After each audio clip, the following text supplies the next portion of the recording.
everyone, and welcome to another edition of Criminal Discourse Podcast. I'm Trish. And I'm Maddie. And we're back again with you this week with another brand new episode. So thank you for joining us. So we've had a lot of people recently that have reached out to us to tell us good things, some other things. But if you'd like to get in contact with us, if you have case suggestions, if you have any more information on the cases that we've done as well, we love to hear it. So you can do that through our website, criminaldiscoursepodcast.com. So there's a contact page there. And we also have all of our show notes and resources as well. We did want to make a little clarification on the show notes. Yeah. So we got some feedback that our show notes may not be at a journalistic level. Yes. Yeah. Not always grammatically correct. Correct. We're not professional editors. I don't try that hard. Honestly, so just to clarify, our show notes are what Trish and I look at as we talk through our stories and talk through our cases. These are not professionally edited articles. These are just our notes that we do to guide us through the stories. And the most important part of these show notes is also that we include all of our resources. So for those that want to get more information, they're always able to go. And also just to give credit to those out there that are actually writing those articles that are professionally edited that we're pulling information from. So just a clarification there. Yes, we couldn't do it without. No, because I don't have any sort of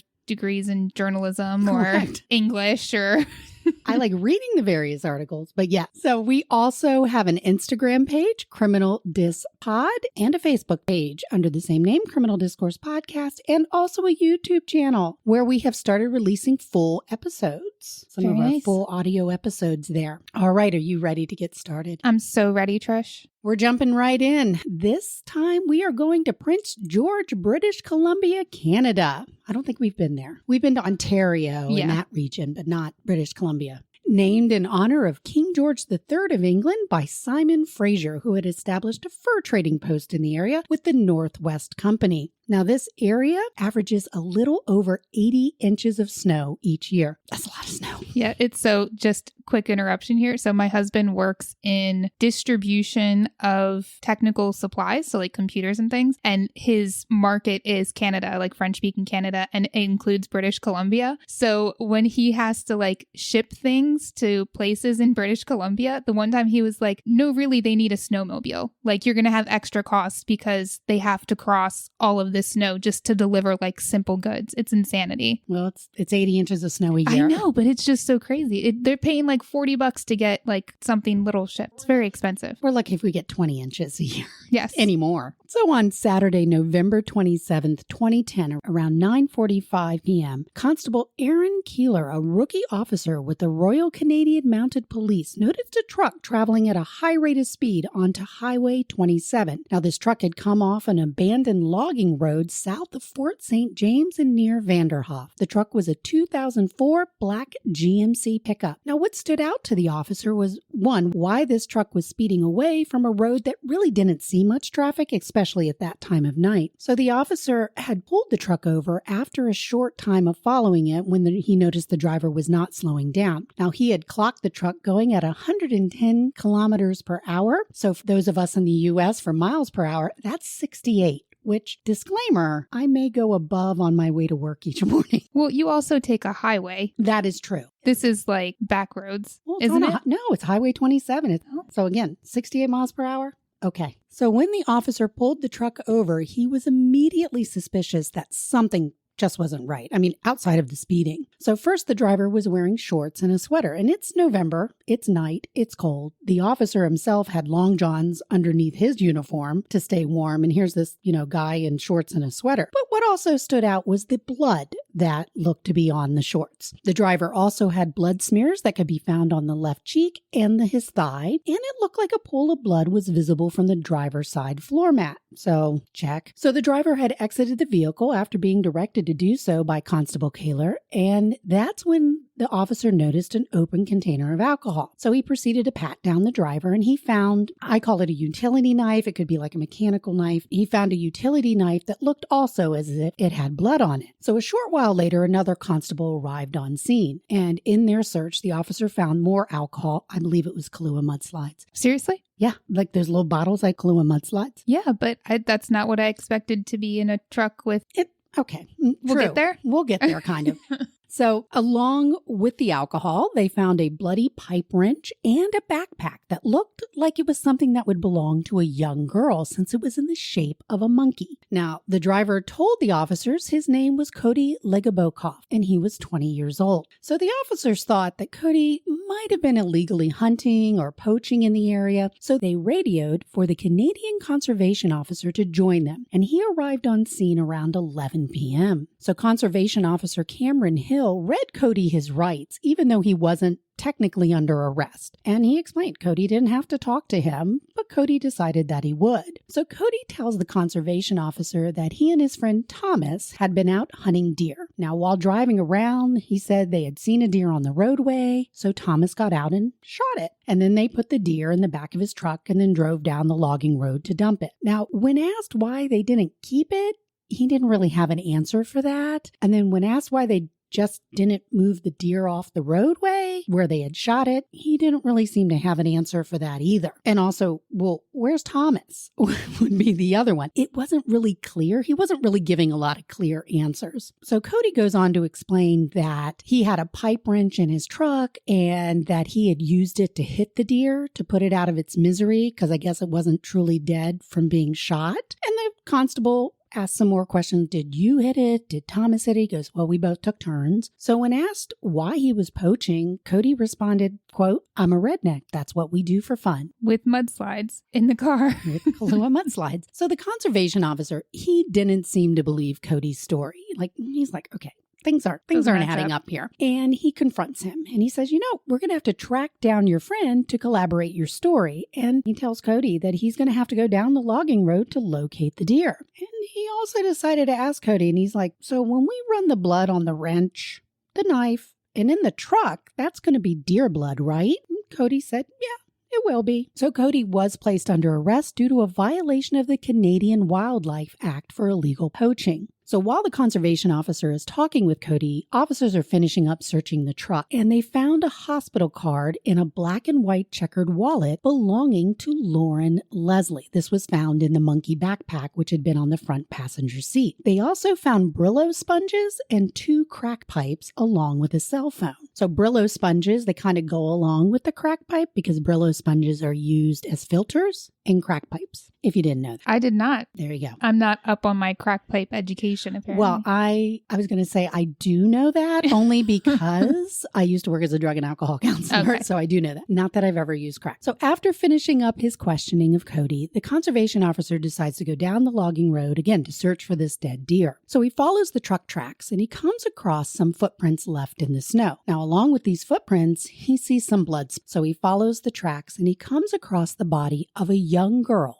who would turn out to be 15-year-old Lauren Leslie from Fraser Lake. Now, Lauren was legally blind in one eye and partially blind in the other due to a rare eye condition. She had been partially buried beside a gravel pit with her pants and underwear pulled down to her ankles, and she had no shoes on. Now, keep in mind, there was snow on the ground at this time. So now Cody was charged with 1 count of murder. So once under arrest and handcuffed and sitting in the back of the patrol car, the other constable informed Cody that he had the right to an attorney, and did he want one? In Canada, individuals, after being arrested, have rights under the Canadian Charter for Rights and Freedoms, and they are being told, 1, why they're being detained or arrested, having a reasonable search done of their property or themselves. They have the right to remain silent, and they have the right to a lawyer. So Cody kept asking to talk to his dad, ignoring the officer when the officer repeatedly is asking him, do you want an attorney? Can I get you an attorney? I want to talk to my dad.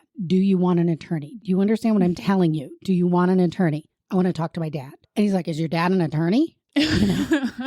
So it's your dad and the I don't know if he ever even got an attorney then. So Cody Allen Legabokov was born on January 21st, 1990, into what is described as a large and loving family from the northern British Columbia area of Fort St. James. He is described as a typical country boy who enjoyed hunting and fishing. He was a popular student at his Fort St. James Secondary School, participating in ice hockey, downhill skiing, and snowboarding. Now, Cody stands 6 feet 2 inches tall with blonde hair, with what I would describe as like a husky build, weighing around 220 pounds. And when you look at pictures of him, he has somewhat of a baby face about him. But when he says he's, kind of a redneck, he kind of looks like one when you look at the pictures of him. At the time of his arrest, he was working as a mechanic at a Ford dealership in St. George and had been living with 3 female roommates he had known from high school. Now, he had been living with them, but he had recently moved out into his own apartment. So Cody was also dating a girl with whom he had met through his work, who was a student at the College of New Caledonia studying to become a teacher. Now, none of them could, not his roommates, not his girlfriend, they couldn't believe when they heard that Cody had been arrested for murder, because they had never, ever seen any acts of violence from him. And from what I read, he comes from this large, loving family. I believe he has an older brother, a younger sister. No history of violence. None. We talked about, a few episodes ago with Richard Chase, the McDonald triad. Mm-hmm. He didn't have any of that. No. None of it. And just being able to have an apartment with 3 female roommates and to not have any like red flags or anything that come up. Not red flags in terms of violence, but in terms of drug use, and we'll get to that. Okay. So Cody was taken to Vanderhoff RCMP headquarters for questioning, and it's at this point that his story starts to change a little. So at first he said he had stumbled across the body while out exploring the area, and then at one point it even touched the body, but he denied having anything to do with her murder. So officers ran a trace on Lauren's hospital card and found a missing persons report from a hospital in Saskatchewan. Lauren had been hospitalized there for mental health concerns, and she had run away from the facility. Now, I think at the time of her murder, she was home, so she wasn't missing on the run, but she had left the hospital. But I think that report was still out there. Mm-hmm. So then after further questioning, he admitted, no, I knew her. They had apparently met on the online social media site Nexapia, which is a kind of a social forum site. I almost take it as just a place where people can get together and chat and meet each other. It sounds more like it's just like sharing conversations about like-minded topics. So they had apparently been corresponding over the past couple weeks and had agreed to meet up. So Cody had picked up Lauren and they had drove around for a while, stopping to have sex and drink some alcohol, aka the Kahlua. This is according to Cody. So initially, Cody at first, when questioned, of course, he denied having anything to do with the murder, denied even knowing her, but then he said, well, I did kind of know her, but he denied having any sex with her. But then when officers told him, hey, we found her with her pants and underwear down around her ankles, that's when he changed his story and said, well, no, we did have sex. So he told officers that after they had sex, Lauren, his words, went psycho, with her yelling about wanting to kill herself. And she grabbed the pipe wrench, jumped out of the truck, and started hitting herself in the head, and then somehow grabbed the knife and started stabbing herself in the neck. Cody said he was shocked, and that was the reason he didn't render any first aid to her, but he did admit to dragging her body about 15 feet away from his truck and then, taking off down the road where he was spotted by the constable. So although he did admit at one point to wanting to put her out of her misery, so he hit her with the pipe wrench approximately 2 times max, he said. This was before taking off. So at one point, Cody's girlfriend appeared at the headquarters, and for whatever reason, they allowed her in the interrogation room. And I think that might have been more so to see if they could elicit some more truthful answers from him. So Cody told his girlfriend that he didn't kill Lauren, between tearfully telling her he was sorry. You see, Cody and his girlfriend had been together earlier that evening, with his girlfriend leaving his apartment after he had faked falling asleep. So after she left, Cody then met up with Lauren. So he might have been apologizing for that. I don't think he was apologizing for the murder because he wasn't even admitting to the murder. So officers continued to question Cody, who continued to deny everything. And they even confronted him saying, your story doesn't make any sense. Like this, it's ridiculous. Well, and wouldn't him putting her out of her misery, I'm doing air quotes here, people, count as murder? Is that not murder? Well, yeah, but he did a lot more than that. Yeah. Well, right. But I'm just saying, like, even in what he's saying, he's still admitting to having killed her then, even in his roundabout rationalization. Yeah. No, just wait. So at one point, the investigators also asked him about Cynthia Moss. now whose half-naked body was found 7 weeks earlier in the L.C. Gunn Park on October 9th, 2010. He was specifically asked if he might have had sex with Cynthia, and Cody said no, and he denied even knowing her. So officers then searched Cody's apartment while he remained in custody, and what they found would lead them to tying up over the next year 3 additional murders. So different DNA belonging to 3 different women whose deaths and disappearances had yet to be solved. So the 3 victims were Jill Stanchenko, who was 35, Cynthia Maas, also 35, and Natasha Montgomery, 23. All 3 women had grappled with drug addiction and had worked in the sex trade industry. Now, more than 32 swabs of blood would be taken from Cody's apartment, both his previous one that he had lived with his roommates and his new one where he lived alone. So in his new apartment, blood was taken from the kitchen, the dining room, bedroom, hallway, and couch. And I think in his old apartment, it was just his bedroom carpet. So I want to take a moment and share with you a little more about each of his victims. Jill Stacy Stanchenko was a mother of 6. 4 boys and 2 girls, and their ages ranged from 2 to 14 when her body had been found half buried in a shallow gravel pit on the outskirts of Prince George. Jill worked for various escort agencies in the area and at times had worked in the street-level sex trade to help support her drug and alcohol addiction. Now, people who knew Jill knew she struggled with drugs and many times tried to beat her addiction, but was never able to fully do so. She had even gone to visit an addiction treatment center just days before she disappeared, but unfortunately she relapsed. Now, police are not certain when Jill was specifically murdered, but they believe it was sometime between October 9th and October 26th of 2009. Now, October 9th being the last date she was seen by anyone, and October 26th when her body was found. She died from blunt force trauma to the back and right side of her head and from massive blood loss. Now, during her autopsy, samples were taken from under her fingernails of her right hand, and swabs from her vagina and anus would lead to an unknown male DNA profile. Investigators would come to believe Jill was killed in Cody's first apartment while his roommates were away visiting family on the Canadian Thanksgiving holiday weekend in 2009. Stanchenko's DNA would be matched to a blood stain on the couch and from the carpet in his original apartment. Now, keep in mind, Cody was 19 years old when he killed Jill. Natasha Lynn Montgomery was 23 years old when she disappeared sometime between August 30th, 2010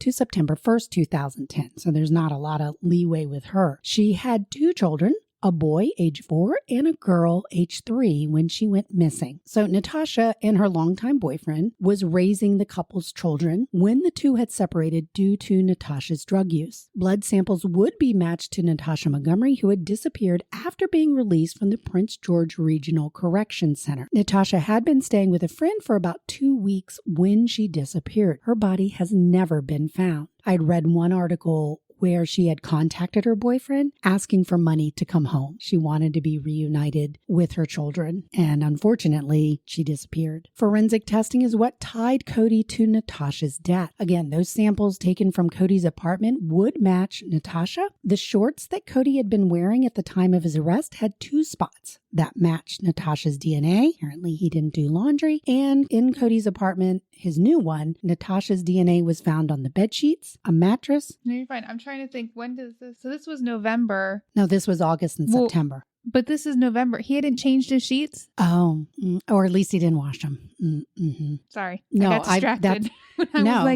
I'm telling you, he wasn't a cleaner. So along with the bed sheets, her DNA was also found on the mattress, carpet in the hallway, linoleum tile in the kitchen, on a blue bathroom mat, and on the head and handle of an axe that he kept in his bedroom. So Cynthia Frances Maas was murdered in September of 2010. She was a mother to a little girl, and she was from a First Nations family, as was Natasha Montgomery. So First Nations, for us in the U.S., that's Native Americans. In Canada, they refer to them as First Nations. Cynthia was born with a disability, and I'm not sure specifically what that was, but from a statement her mother had made, she said that, quote, "It made her vulnerable to those who prey on such people," unquote. So I took it as an intellectual disability, perhaps. So Cynthia was last seen on September 10th after visiting a friend's apartment. The day before, she had met with an area social worker, a shelter coordinator, and even had a conversation with her stepfather. I mean, she was working again to try to get her life back on track. Cynthia's body was found in a remote area of LC Gun Park by 2 police officers patrolling that area in October. Cynthia had been found left propped up against a tree with her pants and underwear pulled down around her ankles, and she was in an advanced stage of decomposition. She had suffered from massive blunt force trauma to her head and face, 16 blows in all. She had fractured ribs as well as fractures to her right clavicle and scapula. Her autopsy would also show penetrating wounds to her right chest and neck area, in addition to more fractures on her wrists and hands. Now, a black sweater and a white sock would be taken from Cody's truck that had 3 blood spots in the neck area of the sweater and a couple spots on the sock. These spots on the sweater and sock would be a match for Cynthia's. Shoes found in Cody's apartment would also have Cynthia's DNA on them, as well as a picaroon on the shaft and head area. What's a picaroon? I thought you'd never ask. I had to look it up. So it's a logging tool. It has a handle, so like in the size of a dowel rod, but a bigger, like think of it almost an axe kind of thing. But the top of it is curved and it has jagged teeth. So when you cut a log, this would be the tool that you grab the log and roll it with. Okay. That is a picaroon. And he had one in his apartment. With his axe? Mm-hmm. So investigators felt the picaroon made the penetrating marks on Cynthia's chest and neck. So, of course, Cody's final victim was 15-year-old Lauren Leslie. So when her body was found, she was found face down under an evergreen tree beside a gravel pit that she had been dragged to try to conceal her body. So again, her pants and underwear were pulled down around her ankles, very similar to how Cynthia Moss was found. Because Lauren was found immediately, her investigation was able to begin right away. Unlike the other 3 victims, there was a lot more evidence for Lauren to go on for the police because of Cody's connection to Lauren in terms of the text messages. Again, they had met through that social media site and they had begun corresponding with each other on November 1st, 2010. And do you think that did the police link him to Cynthia Moss just by the MO? Like just because it was a similar blunt force trauma, the way that they were found? I think so, because they initially questioned him about her death, not any of the others. Not any of the others. I think, again, by the similar MO. And then, of course, the DNA sealed it. So Cody went by the name One Country Boy. That was, I guess, his handle. So the first message was from Cody to Lauren, who was looking for a meetup. And this investigators felt like he was fishing. Like he's out there looking for possibly something sexual. So on November 27th, Cody received a text message from Lauren a little after 6 p.m. while he was with his girlfriend in his apartment. Now, his girlfriend left the apartment at 6:30 p.m. And at 6:31, Cody texted Lauren back and agreed to meet up with her. So Cody had warned Lauren not to tell anybody about him because, hello, he's 20. She's 15. I don't know what the statutory laws in Canada are, but here in the U.S., at least in Pennsylvania, not so legal. So Lauren texted him, oh, yep, absolutely. But she did not want to do anything sexual. This was just going to be simply hanging out. So the last message was sent at 8:22 p.m. right after Cody had purchased some alcoholic beverages. And I think this was from him to her saying he was on his way. So Cody and Lauren met up outside the W.M. McLeod Elementary School where they were seen by a witness. So Lauren had also been texting her friend at that time saying that she was out driving around with Cody, but those messages ended at 8:35 p.m. The pair then drove to the abandoned logging road, arriving around 9 p.m. And Cody, of course, was spotted by Constable Kaler at 9:35 p.m. and eventually pulled over at 9:47. Now, Leslie had died from massive blunt force trauma from 5 to 8 blows, causing extensive brain injuries, and from the 2 stab wounds to her neck. And the trauma on her head was too severe for it to be self-inflicted, according to her autopsy. Hitting herself in the pipe wrench in the head,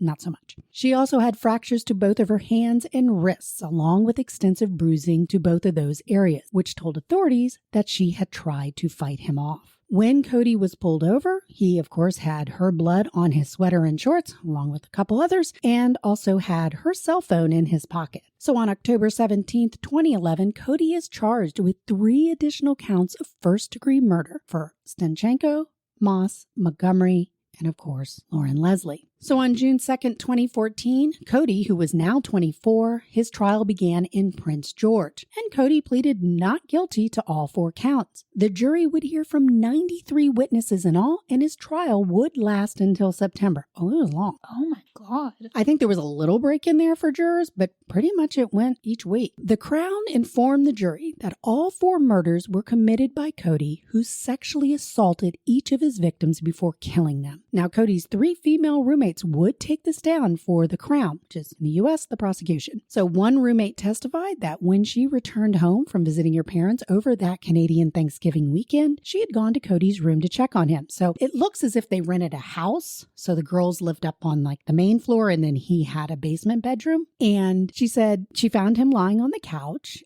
that he had brought with him when they moved in. And she noticed a large blood stain about the size of a melon at one end of the couch. And when she asked him about it, and the bloodstain on the carpet, he said, oh, yeah, he had gotten high, he had fallen asleep on the couch, and he apparently had gotten a nosebleed. So the jury would also hear about Cody's drug use and how he had started using marijuana, alcohol, that led into cocaine and ecstasy and some psychedelic mushrooms, all while he was living with the 3 female roommates. And then the Crown would also tell the court that Cody eventually got into crack, and he would obtain his drugs from the sex workers he solicited. So his former roommates would also testify to seeing the axe that he kept in his bedroom, wondering, well, one, why he had it, because he wasn't really a logger and they didn't really have, I think, a wood stove. So they're just like, what's with the axe? What's with the axe? And he replied that it was for protection.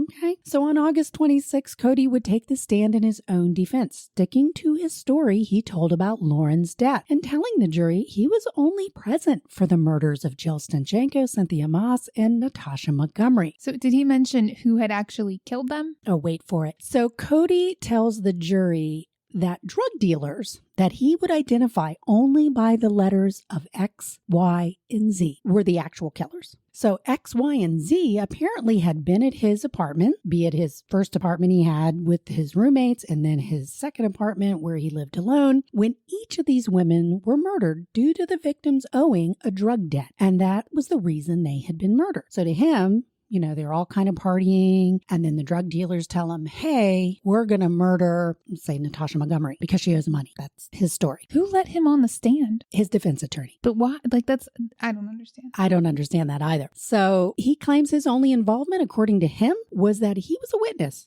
and had helped clean up the crime scenes and dispose of 2 of the bodies. He refused to name X, Y, and Z, saying he didn't want to be considered a rat in prison. And the prosecutor also pointed out to him, well, it doesn't bode well being known as a sexual offender also in prison. So at one point during his cross-examination, Cody did admit to hitting Lauren in anger, not just wanting to put her out of her misery, but still claimed he didn't kill her. The prosecutor asked Cody if his story is really true about Lauren jumping out of the truck, going around to the front of the truck where she supposedly started hitting herself with the pipe wrench. Why was there no blood found there? He didn't really answer that. So Cody also testified that he had consensual sex with all 4 of his victims and denied sexually assaulting them. Now, it was during closing arguments on September 2nd that Cody attempted to plead guilty to 4 counts of second-degree murder, but the prosecutor blocked his attempt, and so did the judge, not accepting it. So on September 10th, the jury entered into deliberations, and a day later on the 11th, they came back with unanimous verdicts, guilty on all 4 counts of first-degree murder.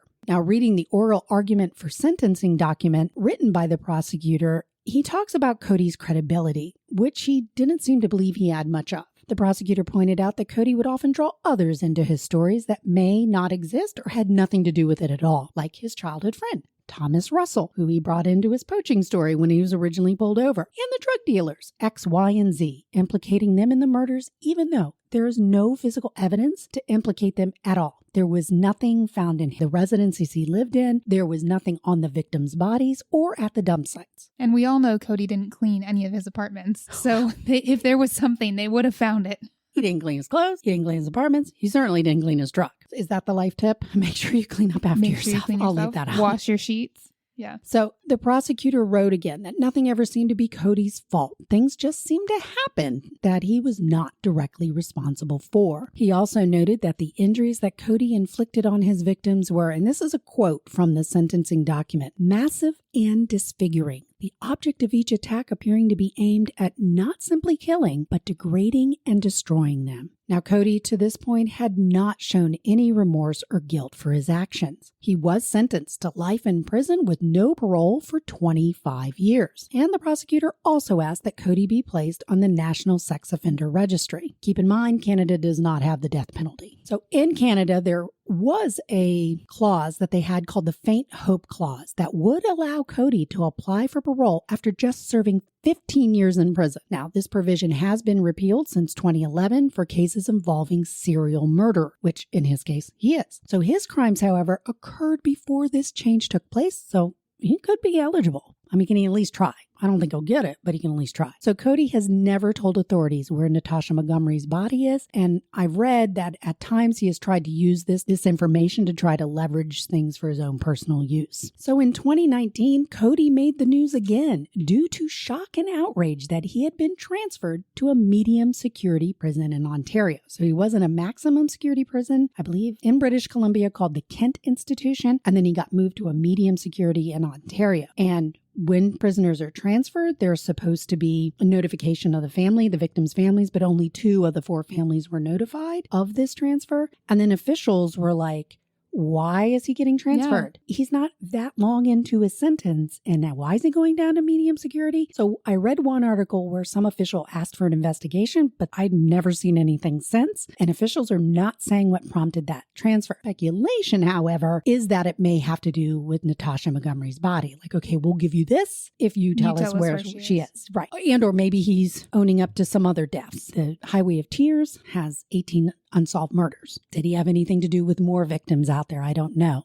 So luckily, all of Cody's appeals have been denied at this point. So Cody Legebokoff is not, however, the youngest serial killer in Canada. He's one of the youngest, but he's not the youngest. That distinction would go to Peter Woodcock, who had raped and murdered 3 young children in Toronto in 1957 when he was just 16 years old. Now, he was found not guilty by reason of insanity, but he did end up spending his life behind bars, and he died in 2010. So again, these families have been left devastated by their loved ones' murders. I read an article, so sad, Natasha Montgomery's mother, she just wants to know where her daughter is. She knows she's dead, but she just wants to know where she is and bring her home. And she had even reached out to Cody's mother asking, can you talk to him? Can you find out where my daughter is? And Lauren's father had set up a foundation in his daughter's name called the Lauren Dunn Leslie Foundation that works to educate young people about the dangers lurking on social networking sites. So that is the story of Cody Legebokoff. He started killing at 19 and in 14 months had killed 4 people. Yeah. And was only caught because of a traffic stop. Yeah. Had that officer, had he been, let's even say 5 minutes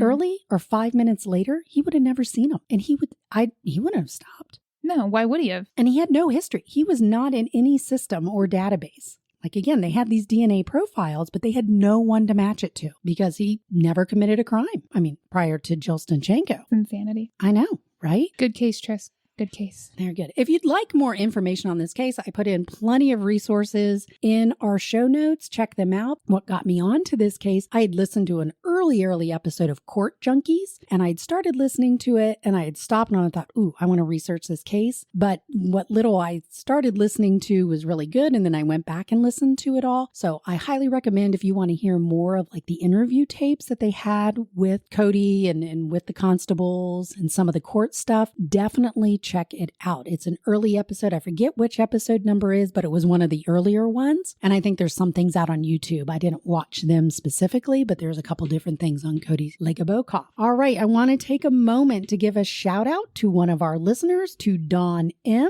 who left us a review on Apple Podcasts telling us that she likes our no nonsense presentation style. No nonsense here, Dawn. There you go. So thank you, Dawn. We appreciate you listening. And if you liked what you've heard today, we would just ask you, 1, to subscribe to our podcast. And if you could leave us a review on whatever platform you listen to us on, we would appreciate it. If you leave us a 5-star, we'd appreciate it even more. And of course, again, you can always check out our website at criminaldiscoursepodcast.com. Buzzsprout8356295.com. All right. As always, thank you for listening. And if you see something, say something. You might have that missing piece of the puzzle it takes to solve a crime. Like the roommates who pointed out he had an axe in his bedroom and a picaroon. And he's not a logger. And he's not a logger. Right. And of course, we want you to stay safe. And before we end, Maddie did come up with a good life tip. Maddie, what is that? Wash your sheets. Wash your sheets. I guess if you want to get away with murder, or just in general. Just in general. It's always a good idea to wash your sheets, guys. That is true. What do they say? It's like, is it once a week you're supposed to wash your sheets? And it's like every 3 days you're supposed to wash bath towels, something like that? Martha Stewart would know. So that can be put under safety. We want you to stay safe. And let's remember, we need to be kind to one another. So until next time, guys,